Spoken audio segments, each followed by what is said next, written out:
তো hello friends, welcome back to my channel Surya Das official. তো guys, বৌদিদের সাথে এটা আমার 3 নম্বর দিন। 2 নম্বর দিনে যারা এসেছিল বৌদিদের সাথে তারা কিন্তু চলে গেছে। বৌদি আর বৌদির ভাই কিন্তু রয়ে গেছে। তা আমরা এখন যাচ্ছি রাস দেখতে নবদ্বীপে। আর মায়াপুরে এত ভিড় তোমরা দেখতেই পাচ্ছ আজকের দিনে।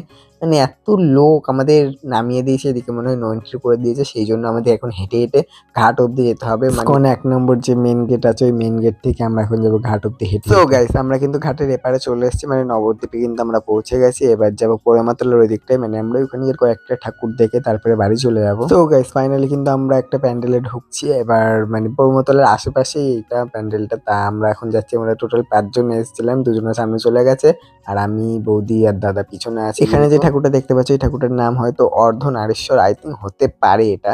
তা যাই হোক, এই ঠাকুরটা দেখার পরে কিন্তু আমরা আরেকটা প্যান্ডেল চলে গেছিলাম। এখানে কিন্তু অনেক বড় কিন্তু একটা কালী ঠাকুর করেছিল, এটা কিন্তু পোড়ামাতলার পাশেই। তা খুব সুন্দর লাগছিল কিন্তু ঠাকুরটা, এতটা বড় আর একটুখানি গলির মধ্যে কত বড় ঠাকুর করেছে, আমি তো দেখেই অবাক। তো গাইস, এই জায়গাটা একবার দেখো, এই জায়গাটা কে কে চিনতে পারছো আমাকে কিন্তু কমেন্টে জানাবে। এই জায়গাটা মানে আমাদের এত ভিড় আমাদের এগোতেই হচ্ছে না, আমাদের ঠেলেই নিয়ে চলে যাচ্ছে। তা এখানে মহাপ্রভুর মূর্তিটা দেখে কোন জায়গায় মনে হচ্ছে আমাকে কিন্তু কমেন্টে জানাবে। তা চলো, আমি তোমাদেরকে বলে দিচ্ছি, তোমাদেরকে আর কষ্ট করতে হবে না। আমরা কিন্তু চলে এসেছিলাম নবদ্বীপের মহিষমর্দিনী মায়ের কাছে।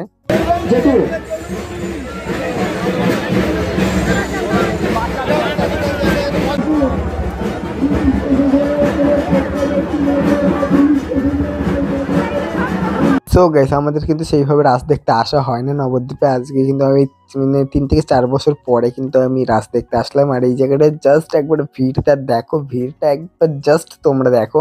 আর এখানটা যে পাশেই কালী ঠাকুরটা ছিল, সেইটাই দেখতে গেছিলাম। মহিষমর্দিনী মায়ের পাশেই কিন্তু এই মায়ের পুজো হয়। এই মায়েরটার নাম কিন্তু আমি জানি না, তোমরা কেউ জানলে কমেন্টে জানাবে।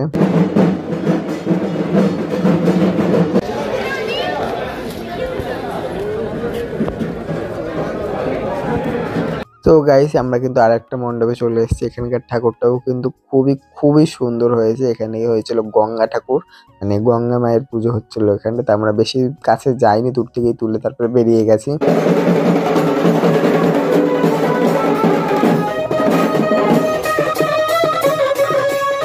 তো গাইস, তারপরে দেখতে গেছিলাম অন্নপূর্ণা ঠাকুর। এই দেখো, তোমাদেরকে দর্শন করিয়ে দিলাম। আর তারপরে আমরা বাড়ি যাওয়ার জন্য বেরিয়ে পড়েছিলাম। আর ঘাটে আস্তে আস্তে প্রথমে ঠাকুর, এই ঠাকুরটা দেখতে পেলাম। এই ঠাকুরটার নাম কি আমি জানি না, তোমরা কেউ জানলে কমেন্টে জানাবে। আর এটা কিন্তু একদম ঘাটের ধারে সামনে একদম। এই ঠাকুরটার নামও আমি জানি না, আই থিঙ্ক দুর্গা ঠাকুরই হবে, কারণ 10টা হাত আছে, অনেক কিছু আছে, তাই মনে হলো আমার। তোমরা জানলে কমেন্টে জানাবে। তারপর আমরা গেছিলাম তারণপুরে কিন্তু খুব সুন্দর মেলা বসে, সেখানে খাওয়া দাওয়া করবো আমরা। তো গাইজ, আমরা অবশেষে বাড়ি এসে পৌঁছালাম, মানে বাড়ি চলে এসেছি অনেকক্ষণ আগেই।